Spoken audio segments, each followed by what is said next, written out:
important is value to the consumer right now? Hello, this is Jonathan Mays, Editor-in-Chief of Restaurant Business.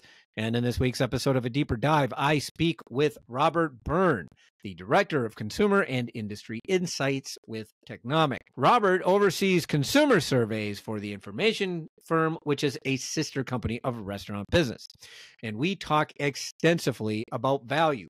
There is a lot of concern about traffic in the fast food world right now, with McDonald's and Wendy's both saying that lower income consumers are cutting back. McDonald's specifically said that people are more likely to stay at home because grocery prices are much cheaper right now.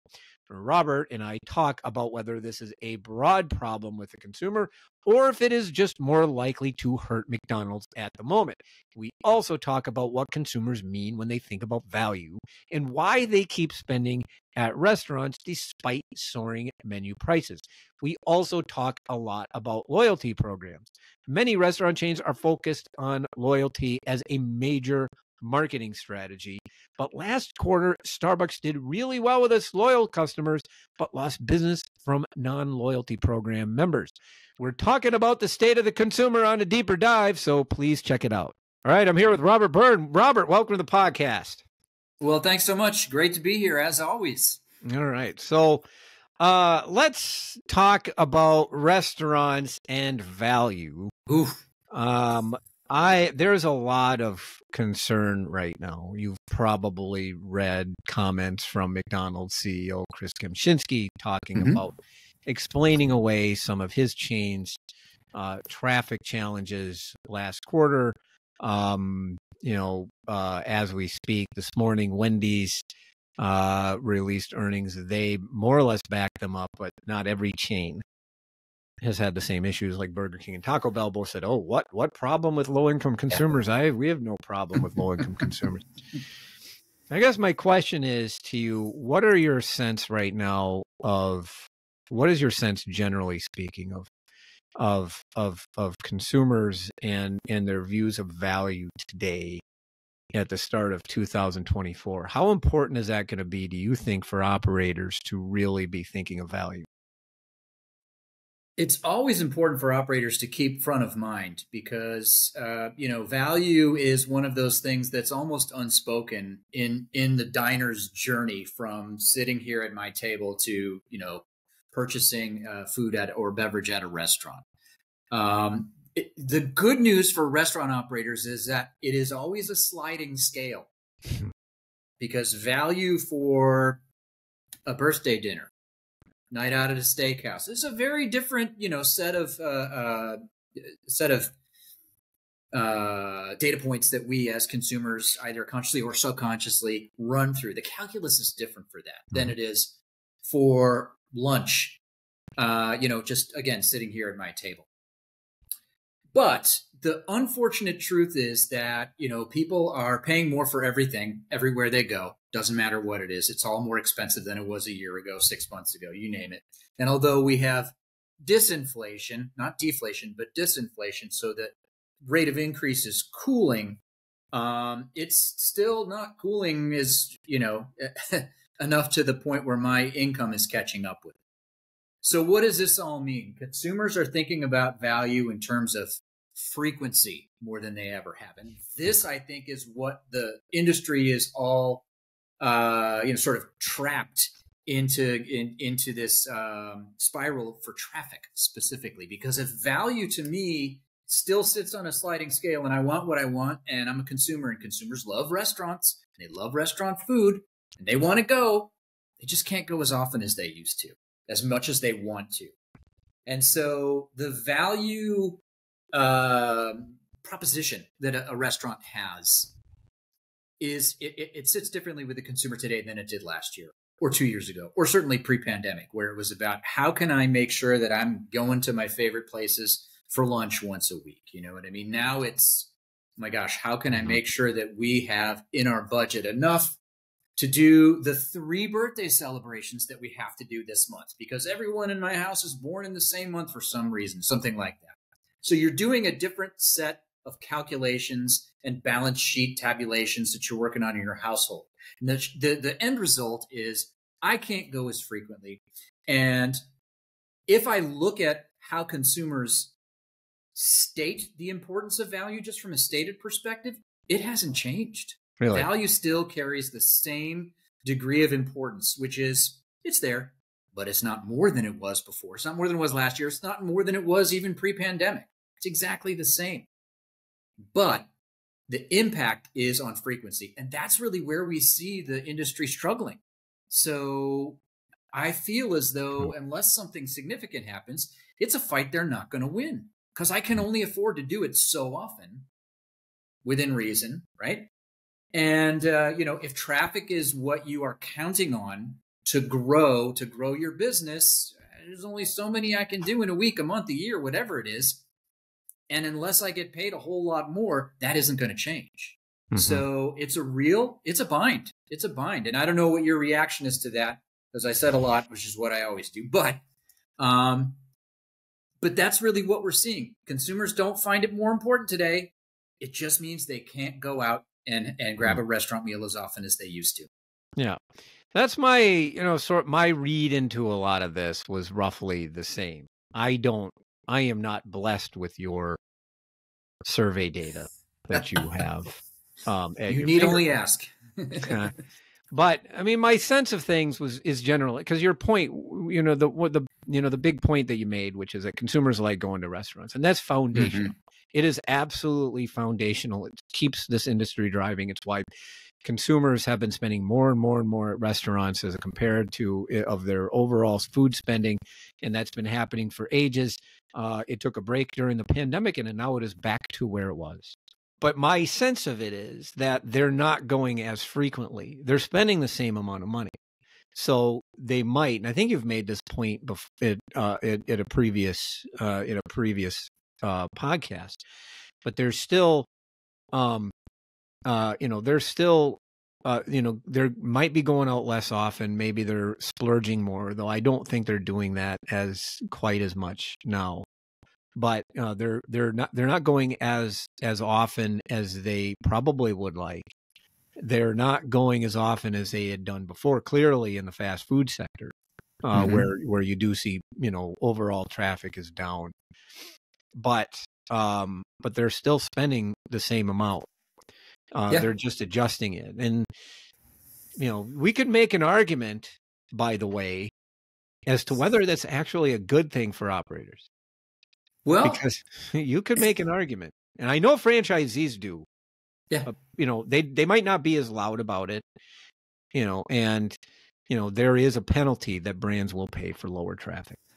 So they will, and you get into a transaction count versus margin conversation is what, I think what happens there. We know that Texas Roadhouse has very plainly said, we've been very happy to forego margin growth and margin health in the name of traffic. And, that doesn't necessarily include extensive discounts or anything like that. They just were able to continue to maintain what they were doing and keep that same price point and therefore value proposition in the mind of their guests. And so their traffic benefited from that. And I would expect operators to do that, to continue to do the same thing.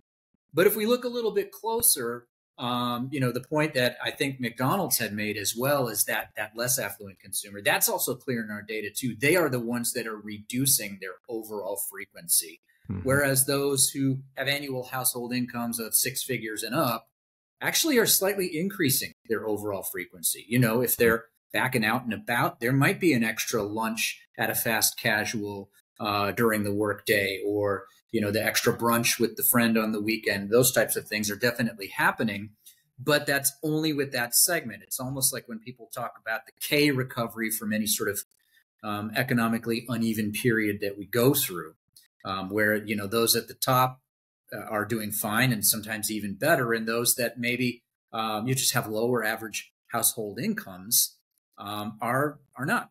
And so when we talk about a brand such as McDonald's, where we know that's a significant proportion of their overall guest base, you're going to see it in the numbers no matter what. And that's an interesting lens through which to look at value and what it means.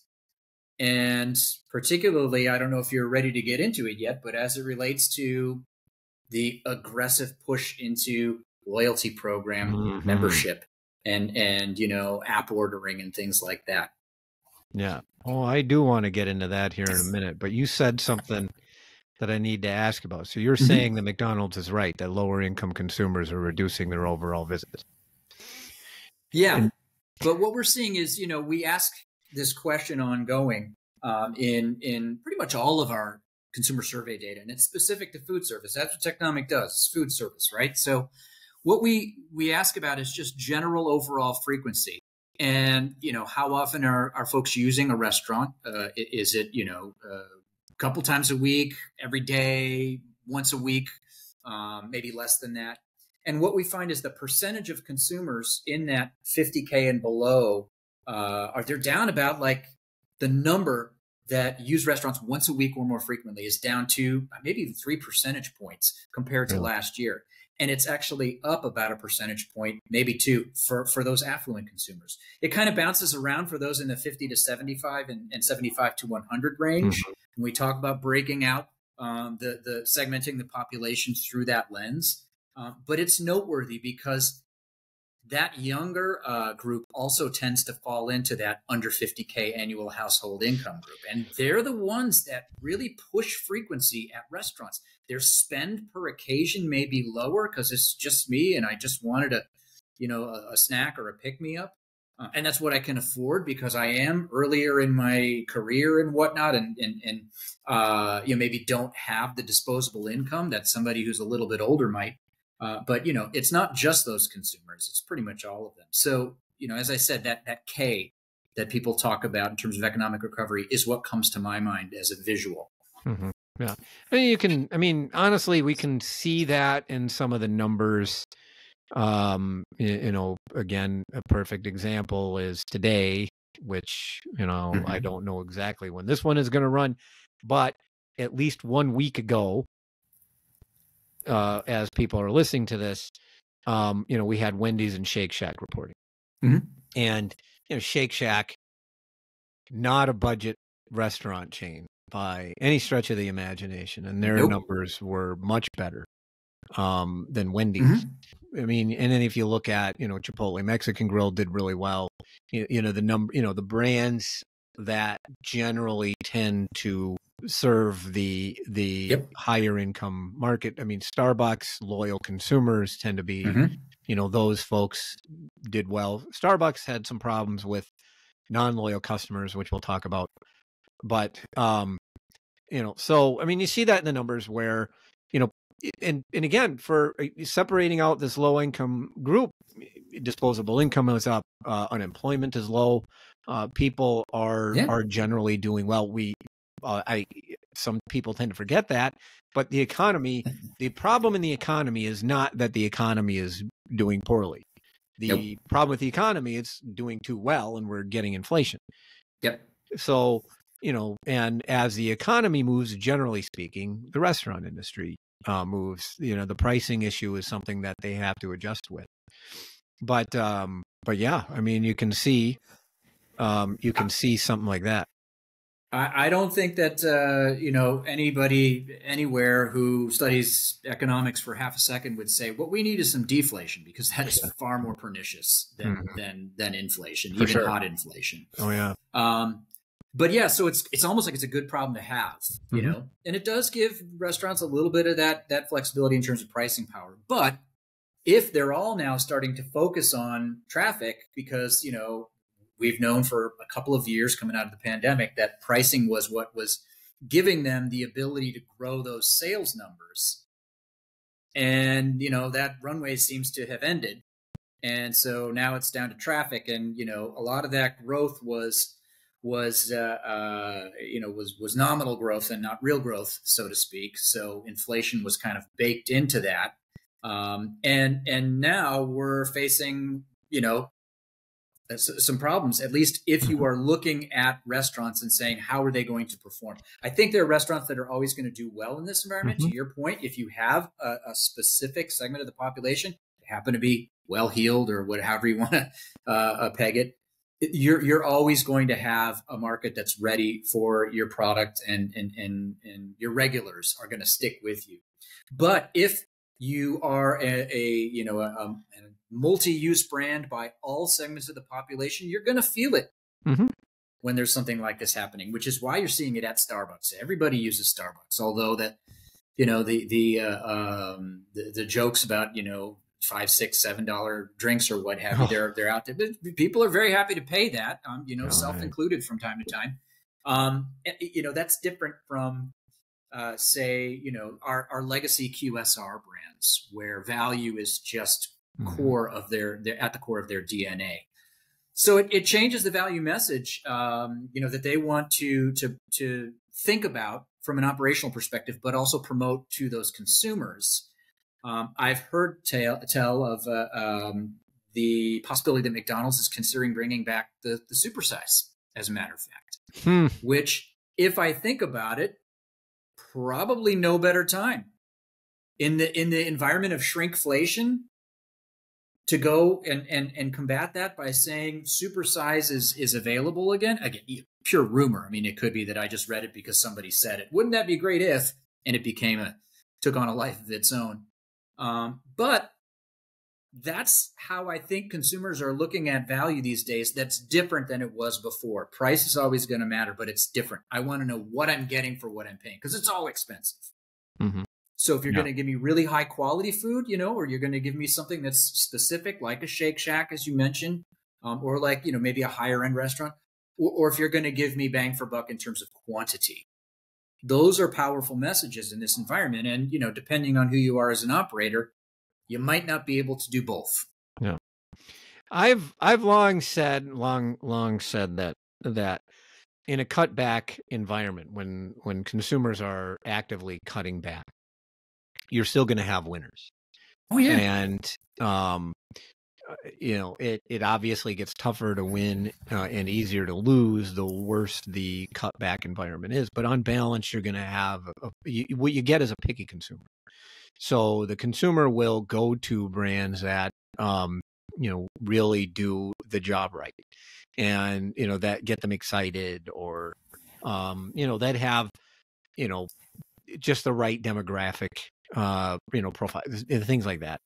Yeah. And then if you're not doing your job well, you're more likely to suffer, because people are not going to tolerate poor service or weak food, whatever. So, and this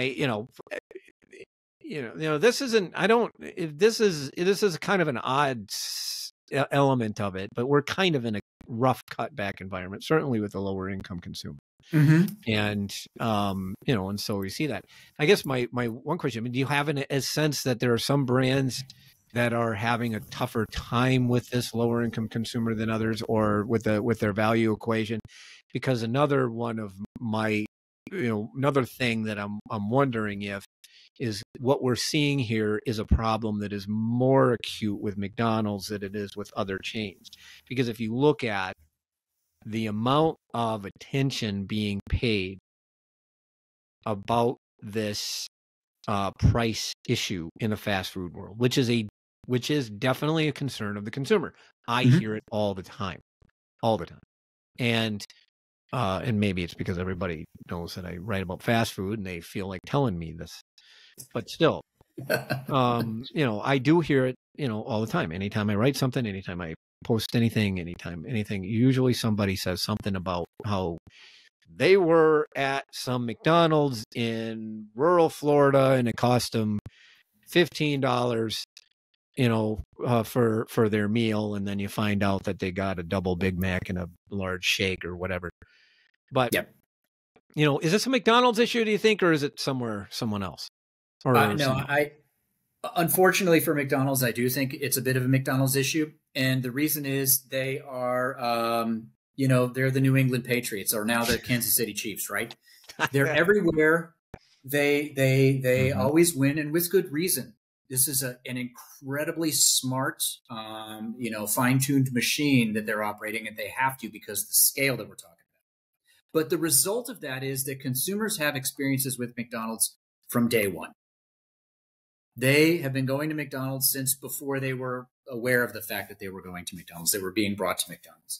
And so you carry with you this lifetime of experience with McDonald's and sort of the price bands that live around that, as well as, the other things that go along with it. The convenience.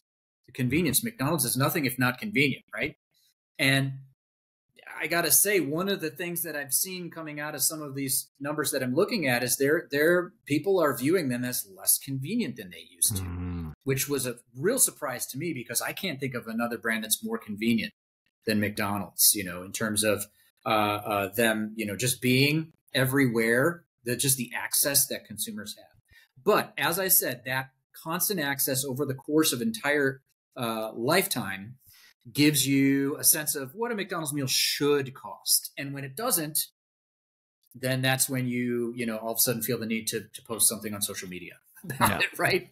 Right. And, somebody did this recently with a Taco Bell receipt that they'd found from a little over 10 years ago. It was about 2012 Taco Bell receipt for a particular item that now costs maybe 3 times what it cost when this person had acquired this receipt, making that purchase, many years ago.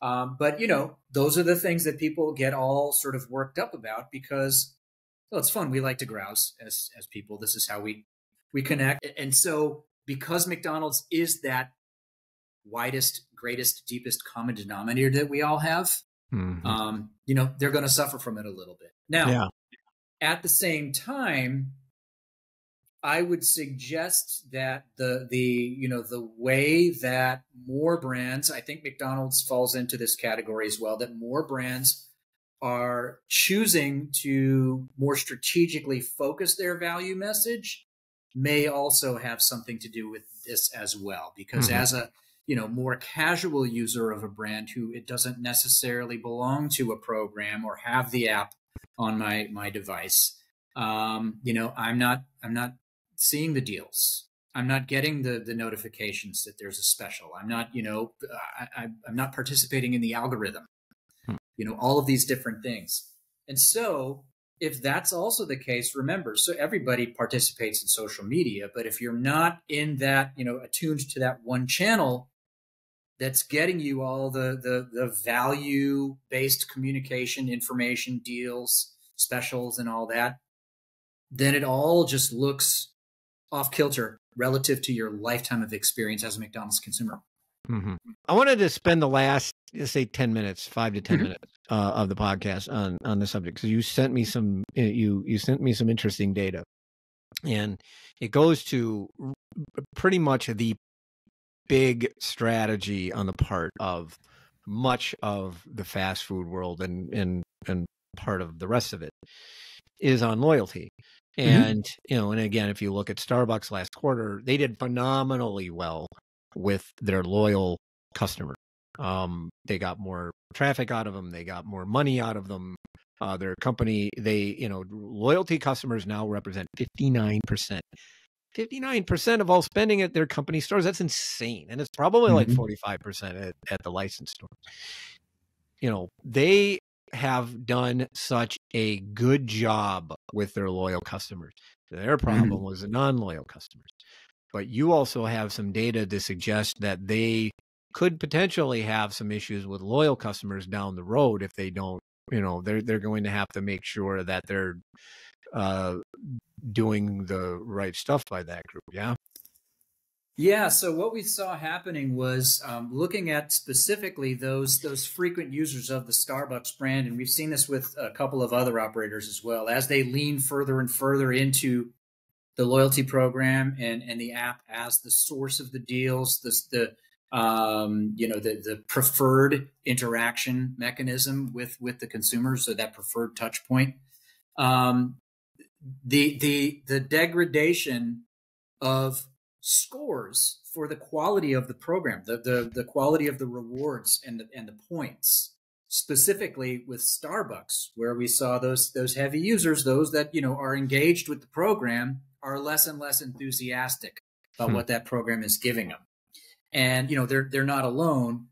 And so if I kind of project out what this potentially means, it leaves me a little bit concerned that there's this extreme focus on this one group. And it is, as you said, it's a significant group and a very important group that you don't want to monkey with. But that it takes an awful lot to build build that loyalty, build that equity with an individual guest, and it takes very little to break that and to rupture that. Mm-hmm. So, I mean, it's just the way people are, you know, and which is too bad. They could find a new favorite place. You could do wrong by them, do them dirty at some point with something that you didn't, you know, this particular Starbucks, because it's not a corporate store, I couldn't use my points. That's it. I'm never going back. You know what I mean? Things like that. You hear of weirder stuff, right? Mm-hmm. But overall, to see that these most engaged guests for that particular brand are, you know,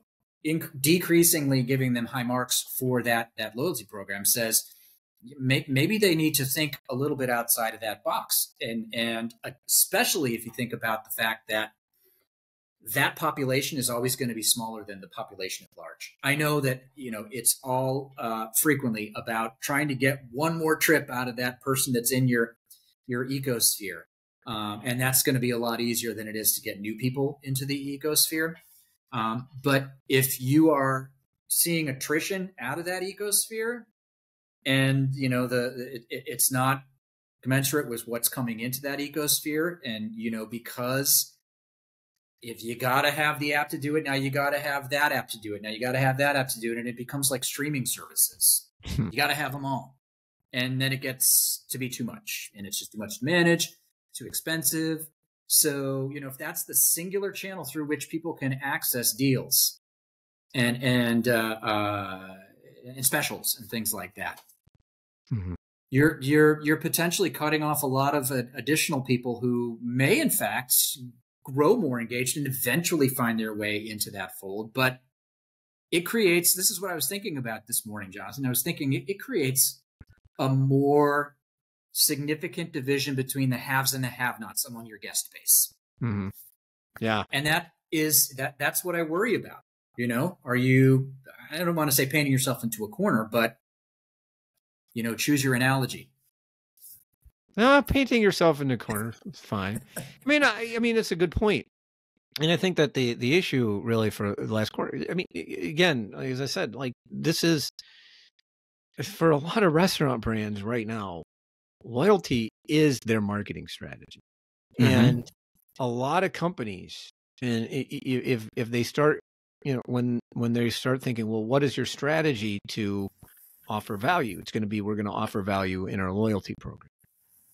What is your strategy for getting your traffic back? Well, we are going to build up our loyalty program. That's actually Starbucks' strategy in a nutshell. Mm-hmm. But to your point, and Starbucks has 34 million, somewhere around 34 million active daily users of its loyalty program. That is only roughly 1/10 of the United States population. Mm-hmm. You know, probably more along the lines of 1/7 of the population that would actually go to Starbucks. So you are, you know, focusing so much on your loyal customers and asking your loyal customers to build your business is just not a long-term winning strategy. Your business is trying to get more customers to become loyal customers, and that's probably the best overall strategy. You can't. You know, you just, you know, and now I tend to think that with a coffee concept, those of us are so danged addicted to that stuff that, and it is, as you know full well, that is the most addictive. I mean, look at how much we're paying. Oh yeah. I paid $7, Robert. I was in Vegas. I paid $7 for a venti drip coffee. That's ridiculous. Drip. Yeah, drip. Yeah. No, I didn't get cold foam. I got no cold foam or mocha sauce. I got nothing. I got absolutely nothing. Well, I got almond milk. So that probably cost me $3.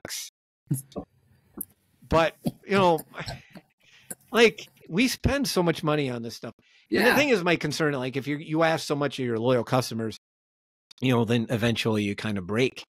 You know, those customers kind of break. And so, like, to me, like, and again, I generally like it, you know, loyalty marketing is great. And it is absolutely great. And Starbucks is phenomenal at it, but you just can't forget this other group over here. And it's interesting that you mentioned that, because there are some, some powerful brands. I don't know of as many in the QSR space, in the limited service space, but you don't have to look far on the full service side of things to find brands that have tried it and said, no, thanks. I don't believe that there's a single Darden brand that actually has a true bona fide loyalty program.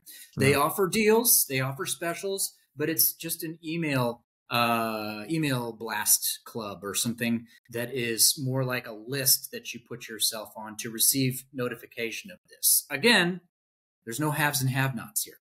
I don't have to spend a certain amount of money. In the case of McDonald's, I got to spend $15 before I can get a cheeseburger or a McChicken, and that's great. That's how consumers want it. It's transactional. I spend a certain amount with you, I get something out of it, right? Mm-hmm. Or spend $60 to get a Big Mac. I think is sort of how the math works out. Really?